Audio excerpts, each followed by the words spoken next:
Nitrox versus air. Nitrox and compressed air are the two common scuba diving breathing gas or resources underwater. Let's go through a scenario to explain you in a better way. Suppose you have visited a dive center to book a dive for today. One of the basic questions dive center representative will ask you is, do you want to dive on air today or on Nitrox? So how do you choose which one to dive on?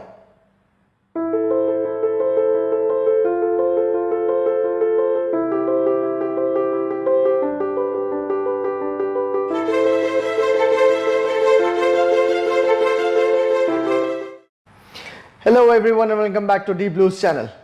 Before going back to today's topic, I want to ask you that if you are already inspired by the deep sea diving and loving it, please share this channel within your circle to spread the awareness of the deep sea world. As I have two very simple goals in my mind. First is to help you become a better scuba diver and to keep you inspired with the deep sea diving and its treasures. Let's get back to the topic. You must have learned from my previous videos that air is comprised of 21% of oxygen and 78% of nitrogen. And the air which we scuba divers use for recreational dives is the same air we breathe on the surface, but it is in a compressed form. But what is this nitrox? Is it the same we saw in the Fast and Furious movie to boost up the car? Yes, you're right, it is the same. No, I'm just kidding.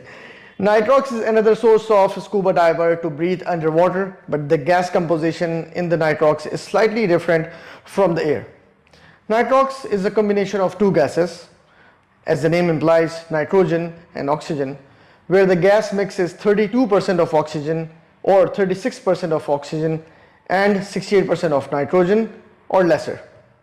Here the question arises, why we are increasing the content of oxygen and reducing the content of nitrogen? Well, if you cast back to the basic teachings of scuba diving, it was the nitrogen which decides how long a diver can stay underwater at a certain depth under the water before ascending to the surface. Therefore, a gas mix which has more content of oxygen and lesser content of nitrogen means you can extend the downtime or the time to stay underwater, especially on the repetitive dive or multiple dives in a day. Of course, we all want to stay longer under the water, don't we? Let's take an example. You are diving on a normal compressed air to the depth of 21 meters. In this case, your non-decompression limit or NDL would be around 40 minutes. Whereas if you dive to the same depth with nitrox, your NDL or no decompression limit would extend up to 60 minutes. Huge difference, isn't it? I feel you need more clarity. Let's take an example of a real dive. You must have seen in my previous video named as Lost in My Princess. My princess was not a woman, of course. It was a huge cargo ship drowned back in February 2023 in the Persian Gulf. It was a huge shipwreck having a lot of containers, naval equipment, cylinders, tires and a lot of rooms and lobbies to explore. It was a kind of a huge underwater museum. This ship was around 100 meters in length and, if I'm not mistaken, 30 meters in the height or the depth. A perfect wreck for a nitrox dive. There are other reasons to dive with nitrox.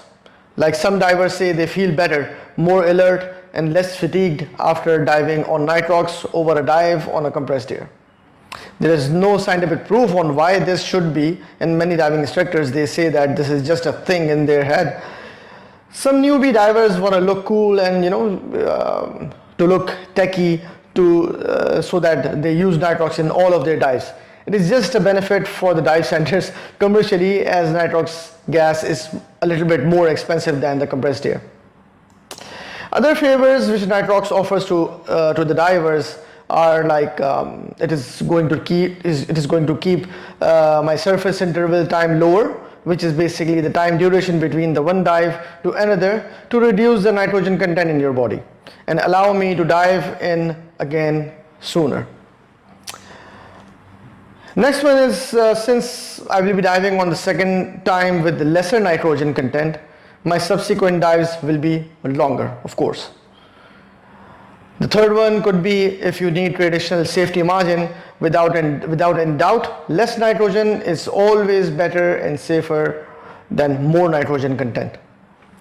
Last but not the least, if price is the concern, you should not prioritize money over the safety, of course.